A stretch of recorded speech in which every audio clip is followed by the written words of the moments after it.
Kargil 1999. The heights were stolen.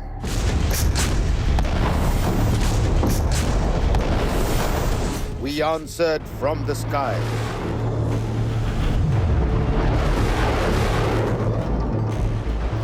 Jets soared, targets fell. Safed Sagar struck with force. We flew for victory and for those who fell defending it.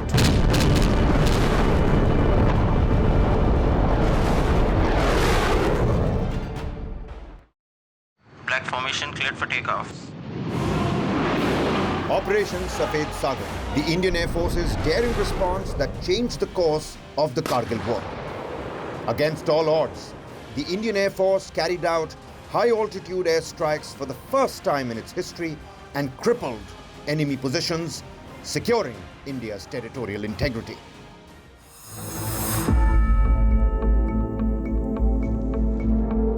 Forces had pulled back for the winters, and during that winter, those places got occupied by the Pakistani regulars. We were caught by surprise, and somewhere in early May, some discoveries started happening, and the first one started with 3 Punjab, and thereafter the 12 Jat in which Kalia got captured, and thereafter he and his patrol were, tortured and stuff like that happened. And then, of course, information from various shepherds who had gone to the higher reaches started coming out that they were seeing certain elements which are never supposed to be there. The government of that day and the senior leadership of Indian Army took that call that we need to evict, and we don't have time to wait to see what their orientation is. The army faced early setbacks. Evicting even one intruder often required 10 Indian soldiers. Indian troops had to climb steep and open slopes while the enemy held fortified positions on mountain tops at high altitudes. With rising casualties and tough terrain, air support had become essential, but there were hesitations.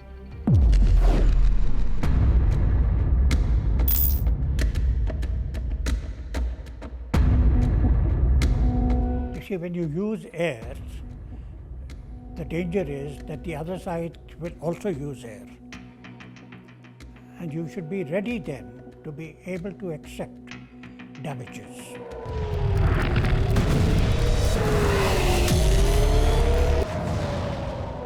So during most of May, this little debate was going on as to whether air should be used or not used.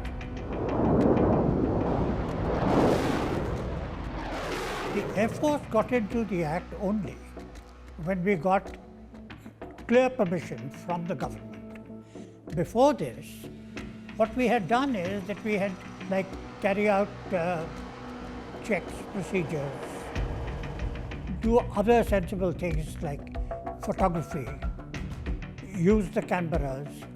One camera got shot down. Paki missile lodged itself in one of the engines of the camera, and the fact that this camera had been hit by a missile, obviously the missile's capability was askance. The net result is that our thinking that Pak capability was at a low ebb was magnified. From an army intrusion at the ground, it suddenly became a launch of a IR missile against their own aircraft flying in own territory. So suddenly the entire mathematics of a calculations changed. When the chief told me that we were through and I could launch, but he says, you cannot go on to the other side, and neither any of your projectiles will go on to the other side.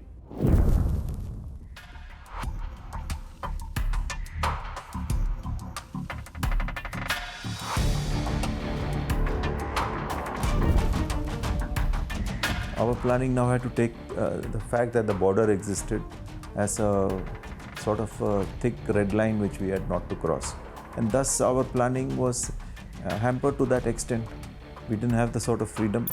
These little targets that were there, which were barely visible, acquisition of target implies that you can see them sufficiently in advance to be able to aim and fire. Just not feasible. These are extremely problematic, especially when you are operating fighters which flying at a very high speed of about 1,000 kilometers per hour or maybe even more.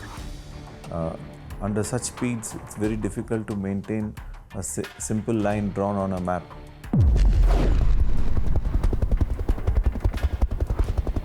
And at that time it was suggested, and unfortunately I agreed, that we will use helicopters also. The reason for the helicopters is they are at a lower speed. Because they are at a lower speed, they can come a little closer, and as they come a little closer, they will be able to see that much better. Plus, these helicopters that we were using were armed with 64 rockets each. Our attack helicopters, the Mi-24, Mi-25 helicopters, which are designed for this particular role, were not capable of reaching those altitudes. Kargil, if you recollect, is the valley floor itself was about 10 to 11,000 feet, and the hilltops were anywhere between 16 to 20 to 23,000 feet in altitude. Thus, attack helicopters were totally unsuitable, and they were therefore not used. What was used was the Mi-17 helicopter, which had the capability to reach those heights. This is a normal helicopter, which was, rocket pods had been fitted and rockets were inside the pod. It is not an armed helicopter. It is intelligent, but those Jugaad can fail when enemy has got the ranges to hit you. Right? One of the pilots was very close to me. In fact, 2 days prior, where I was posted, I was somewhere in the Kabul gully. We met in the afternoon, and that is the time he was telling that I am moving to now carry out operations, support of operations, and he was supporting us in terms of logistics, air support operations. And we are moving out, and within the 3rd day we learnt of it that he's no more. But after one helicopter was shot down, if I recollect, on the 28th, all helicopter operational employment in terms of firing rockets and guns ceased altogether. In fact, helicopters did something like 2,000 odd sorties during the Kargil ops. They did sterling work, but away from the front line.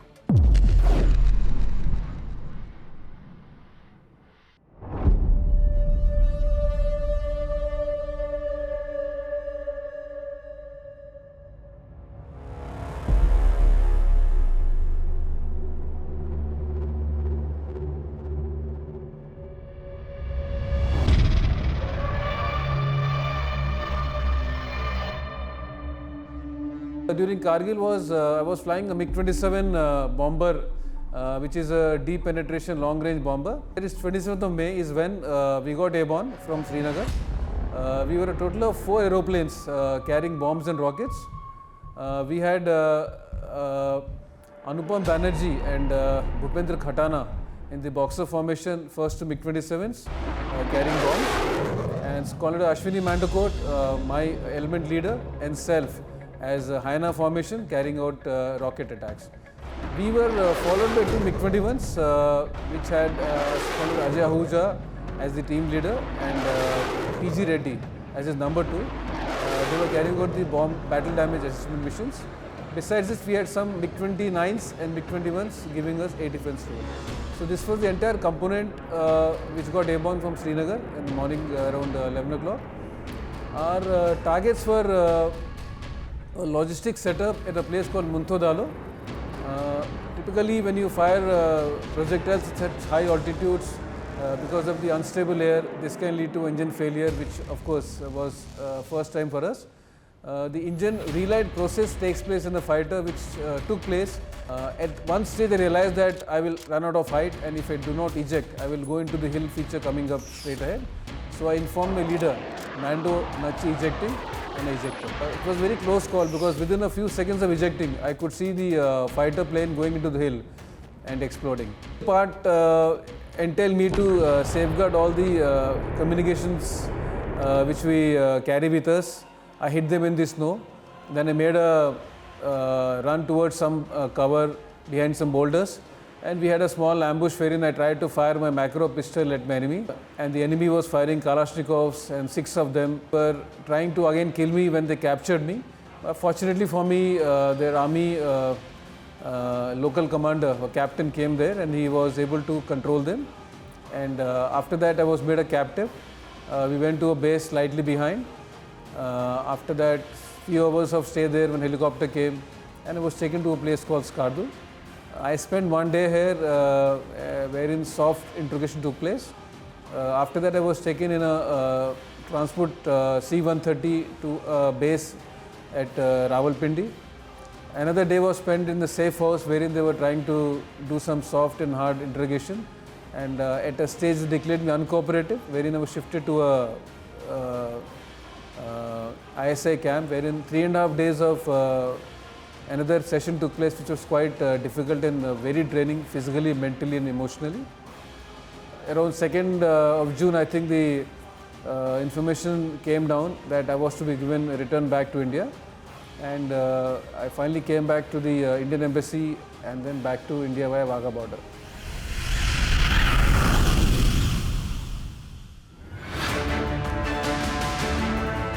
Ajay Ahuja got airborne from Srinagar to try to come to my location pinpoint, knowing that MiG-21 may not be able to fly too high and operate in the same area. It might lose some altitude. Within range of their missiles, he kept orbiting there, and eventually after the missile strike, when ejected, he was killed on the ground. So definitely, I think it's a very selfless act of courage by a brother officer who knows that one of his colleagues has gone down and it requires help. And I think that is what makes our Air Force very well-knit team, where we take care of each other's back and always there as a team. If you recollect, we had some losses in the initial part of the operation. Targets being at about 14,000 to 18,000 feet, which implied that in case a fighter is carrying out a bombing operation starting from, let's say, 25,000 coming down to about 18 to 20,000, that means there is only a gap of about 4,000 to 5,000 feet between myself and a surface to air launching man pad which is at the peak.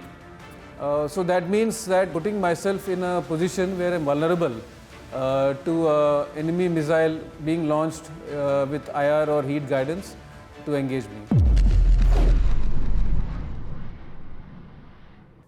You may recollect, after we lost 2 or 3 aircraft, 2 aircrafts and a helicopter, I think we took a operational pause for about 24 hours.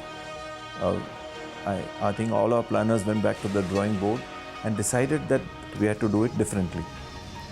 First, the requirement was no helicopters. No helicopters in an offensive attack mode. It was now to the fixed wing aircrafts, especially the Mirage 2000s, which were bought in and employed very successfully. In the beginning, we used the MiG-21s, the MiG-23s, the MiG-27s. In the escort role, we also had MiG-29s. The Mirage 2000s were used for all sort of missions. The second decision that was taken was that we will not come below the height, the effective height of enemy surface-to-air missiles, which meant that the lowest that we will approach the target would be at 8,000 feet above target height. Now this made it even more difficult. How do we attack something which is 8,000 feet above target height? Mostly all fighters can fly at that altitude, but to drop weapons at that altitude is not something which the aircraft were designed for. They are designed for much lower altitudes in which most of the air forces generally operate. So we came to another conclusion which said that we will do medium level bombing, which meant at a height which is 8,000 feet above the target height, we will fly level towards the target and used GPS to tell us as to when we should release the bomb. We had only one squadron, 17th Squadron, that had the GPS inbuilt. And we got handheld GPS, which were then just coming out into the market, and they were being used by little children for fun. We used that little children fun onto our aircraft, fixed them onto our cockpit, and said, all right, let's go. We are now ops. We launched our weapons from beyond the kill zone of these missiles, and thereafter we did not have a single loss to enemy fire.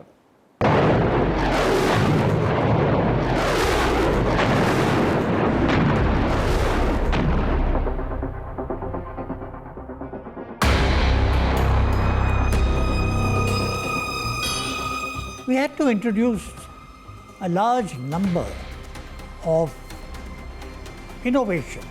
Photographs that we were getting were very old.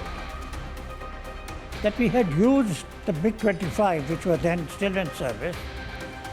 These MiG-25s were supposed to fly at 20 kilometers height, 60,000 feet, at Mach 2 or thereabouts, and then take photos.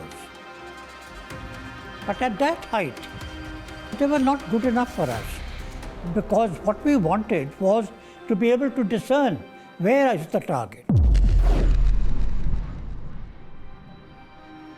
We took a clear decision, and we'll get them to fly lower at, say, 8,000 feet above ground. A little dangerous. Unfortunately, all the targets that we saw there were our own. And we can understand this because our forces were out in the open. The enemy forces were dug in behind sangars. Sangars are big boulders. But there is a system that we adopted.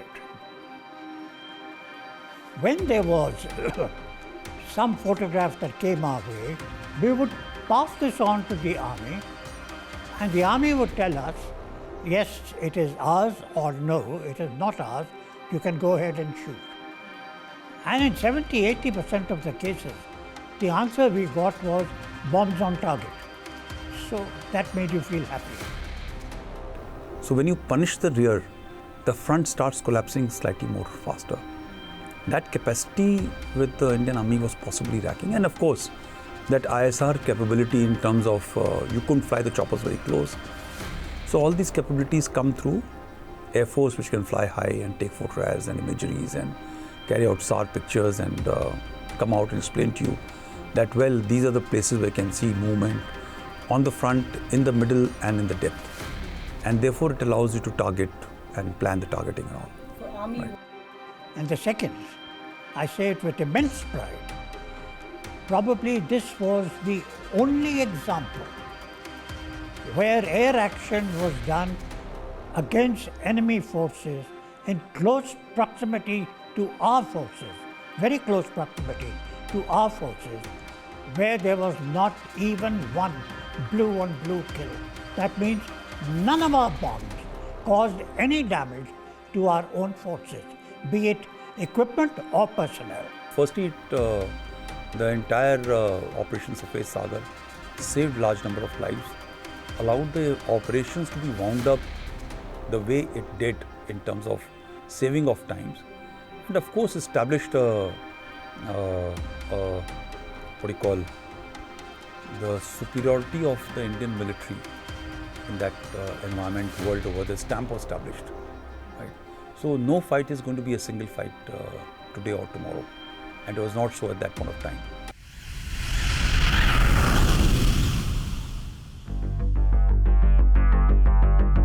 And one good day, we found a target which we thought was on our side of the LC. This was Muntho Dhalo. And we hit the target at about 12 or 12:30 or 1 o'clock in the afternoon. We were dropping 250 kg Spanish bombs. We dropped about 24 of them in a very small area. The post-attack video clearly shows that all these tents were destroyed in the first attack itself. Because this was their logistic and admin dump. logistic center. And in one clear swoop, 4 Mirage aircraft flattened it. IAF strikes at Muntho Dhalo destroyed enemy supply lines to forward troops in Batalik and Kaksar. MiG-27s also hit key targets like the fuel dump at Kukarthang. The IAF carried out high-altitude airstrikes for the first time in its history, successfully destroying multiple enemy targets.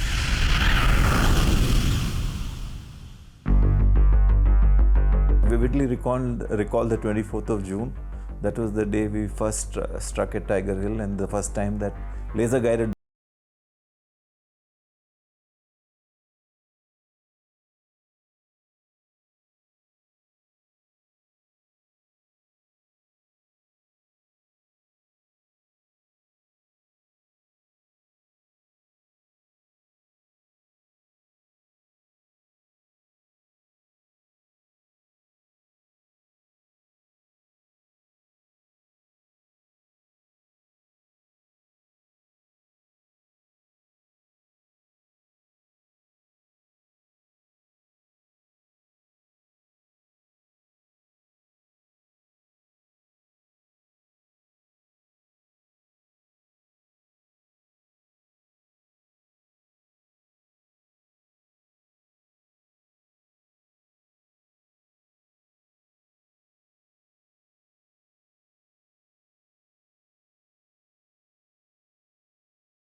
They started to come in.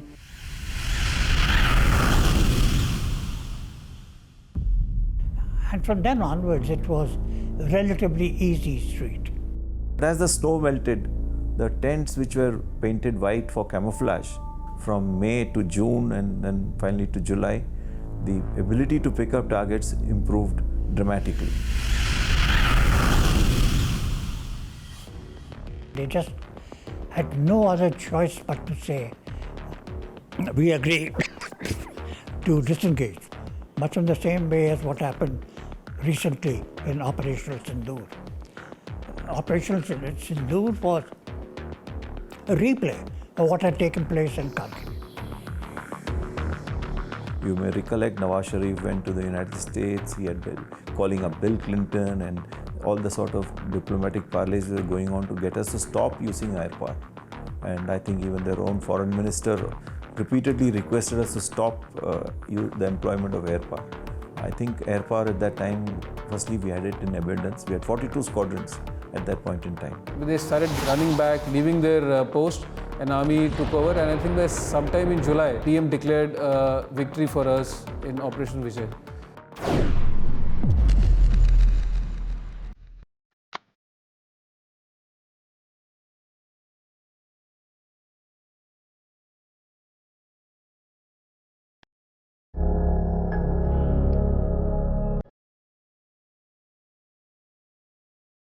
May was Ajay's birthday. I said, I was just hoping that they'll come back. 22nd May, I got a call from Ajay, and he said, we are not coming, Abhi. So we are going to stay here for some more time, and you and Ankur can come here. 23rd May onwards, all the flights were cancelled, and then 26th May onwards. 26th May, when airstrike started, then it hit us कि something is wrong there. And 27th May, by 4 o'clock, station commander came at my place with my friend, and he was in uniform. So he said that Ahuja has ejected and he is missing. Then I came to know that Nachiketa had ejected in that area, and Ajay had to go to locate him. And by 8:30, they declared that Ahuja is not there.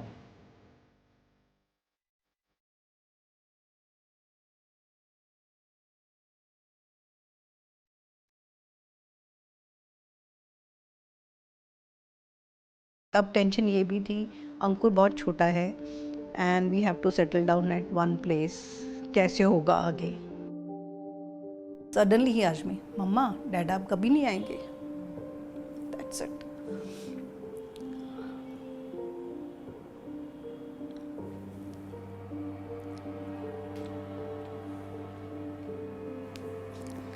And after that he stopped talking about that.